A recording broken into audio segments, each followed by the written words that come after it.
আজকে বানাবো সুজির পাপড়ি চাট। এটা বানানো ভীষণ সহজ।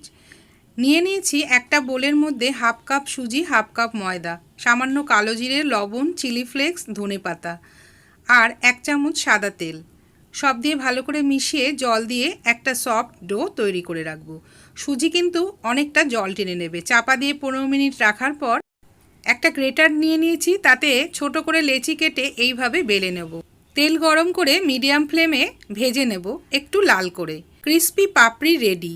একটা বাটিতে নিয়ে নিয়েছি দই, তাতে লবণ, চিনি আর বিট লবণ দিয়ে ভালো করে ফেটিয়ে রাখলাম।